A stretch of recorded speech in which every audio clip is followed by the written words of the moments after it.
एक बटन दबाते हैं और नोटिफिकेशन आता है, your order is on it's way, order delivered, your ride has arrived. लेकिन इस नोटिफिकेशन के पीछे अक्सर एक इंसान होता है जिसे हम एक्नॉलेज नहीं करते। सर, मैं बात कर रहा हूं जोमैटो और स्विगी के डिलीवरी बॉयज की, ओला उबर के ड्राइवर की, ब्लिंकिट जेप्टो के राइडर की और अर्बन कंपनी के प्लम्बर, ब्यूटिशियन जैसे अन्य लोगों की। सर, सरकारी भाषा में इन्हें गिग वर्कर कहा जाता है, लेकिन मैं इन्हें invisible wheels of the Indian economy के नाम से बुलाता हूं। सर, आज मैं इनका दर्द इस सदन में रखना चाहता हूं।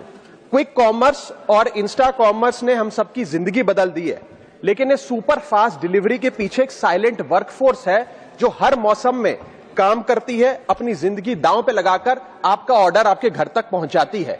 और इस साइलेंट वर्कफोर्स की छाती पे चढ़ के आज ये तमाम बड़ी ई कॉमर्स और इंस्टा डिलीवरी एप्स और कंपनीज बिलियन डॉलर की वैल्यूएशंस हासिल कर चुकी हैं, यूनिकॉर्न्स बन चुकी हैं। लेकिन इन गिग वर्कर्स की हालत आज भी एक दिहाड़ी मजदूर से भी बदतर है। सर, इनकी कुछ चीजें, कुछ दर्द मैं आपके समक्ष रखना चाहूंगा और चाहूंगा सरकार तक पहुंचे। पहला है स्पीड और डिलीवरी टाइम का जुल्म। आजकल सर एक 10 मिनट की डिलीवरी का खतरनाक ट्रेंड चल रहा है। डिलीवरी टाइम के प्रेशर के चलते लाल बत्ती पे खड़ा एक डिलीवरी बॉय यही सोचता रहता है कि लेट हुआ तो रेटिंग गिर जाएगी, इंसेंटिव कट जाएगा, ऐप लॉग आउट कर देगी या आईडी ब्लॉक कर देगी। इसीलिए 10 मिनट की डिलीवरी के लिए वो ओवर स्पीडिंग करता है, लाल बत्ती जंप करता है और अपनी जान को जोखिम में डालता है। दूसरा दर्द है सर कस्टमर का गुस्सा। कस्टमर का हैरेसमेंट का भी एक परमानेंट डर इनके मन में होता है।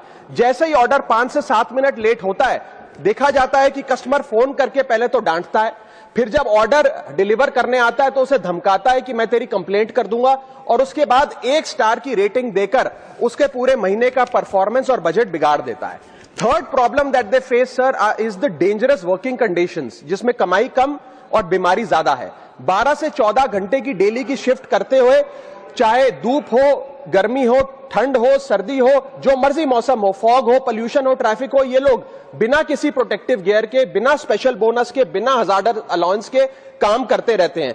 और सर, इनकी स्थिति तो फैक्ट्री में काम कर रहे एक कर्मचारी से भी बदतर है, क्योंकि ना इन्हें परमानेंट एम्प्लॉयमेंट मिलती है, ना ह्यूमेन वर्किंग कंडीशंस होती है, ना हेल्थ एक्सीडेंट इंश्योरेंस मिलती है।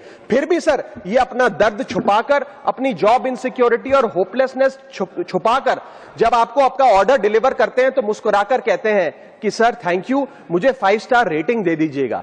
सर, मैं बताना चाहता हूं कि ये लोग रोबोट नहीं है, ये भी किसी के पिता हैं, पति हैं, भाई हैं, बेटे हैं। इनके बारे में सदन को सोचना चाहिए। और ये 10